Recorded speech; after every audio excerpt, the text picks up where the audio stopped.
to the panel for being here. Mr. Chairman, I yield back. Thank you, gentlemen. Gentlelady from Wyoming is recognized for 5 minutes. Ms. Hageman.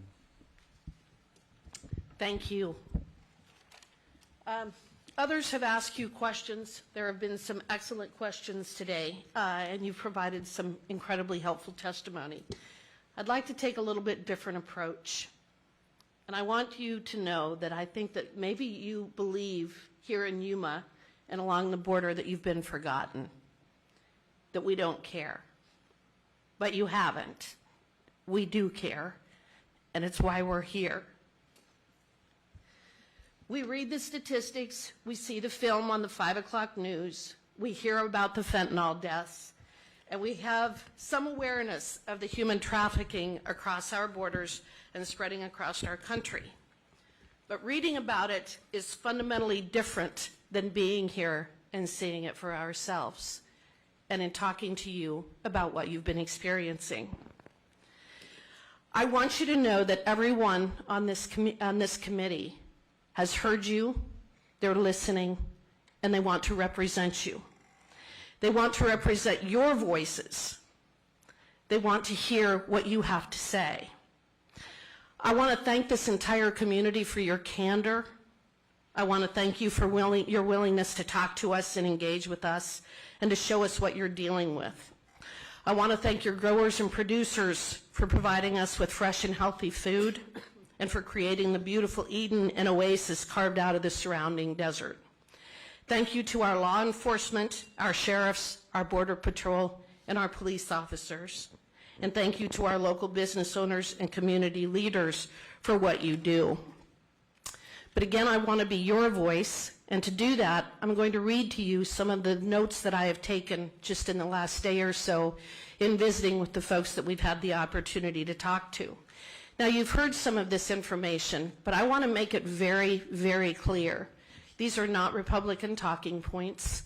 These are not an effort to just attack the Biden administration for the sake of attacking the Biden administration. These are my notes of my conversation with your fellow citizens.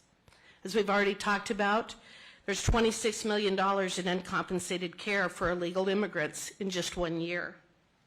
There is no payer source for those fees. And the folks that come here are sick.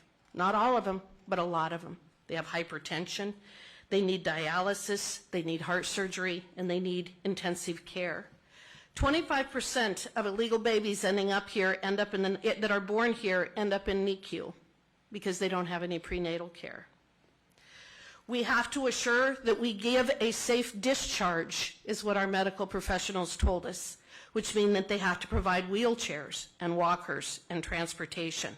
They may have to make contact with a family member. And none of the NGOs that are working with the Biden administration to further this agenda have offered to pay these costs, and the feds have refused. You cannot discharge a baby without a car seat, and so basically the hospital's been out purchasing car seats throughout the entire surrounding area.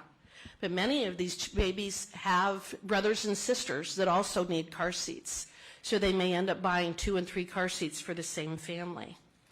The hospitals has essentially had to set up a hotel upstairs because they can't discharge the patients. They had one baby in NICU for almost 2 months, so the mother had to live there as well.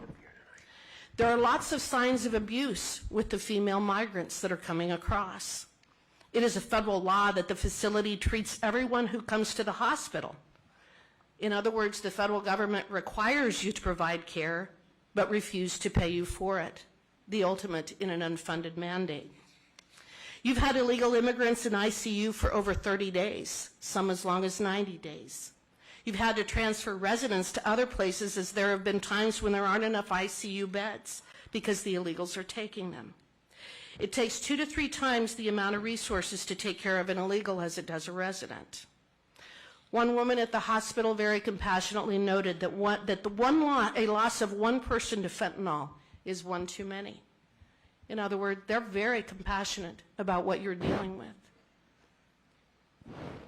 But the illegals, the increase in illegal immigration has coincided with an increase in fentanyl overdoses.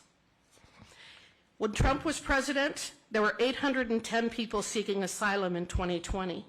In 2021, it had gone up to 110,000, and in 2022, it was 310,000. And that's just in the Yuma sector alone. These people are processed here, and then they're sent to communities throughout the entire country, as the cartels are telling them where they must go in order to pay back what they have to pay to be brought across to the United States. The CBP has essentially become a concierge service for illegal immigrants. You have aliens from over 100 different countries entering this area. The cartels are controlling all aspects of the border. They earned $3.2 billion last year in human trafficking.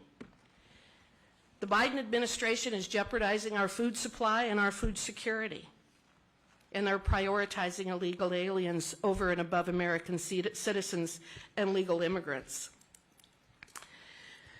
These are real life facts told to us and as expressed by real life citizens from this very community. And again, I will say it, you're not forgotten. We will never make life better in foreign countries by destroying the United States of America.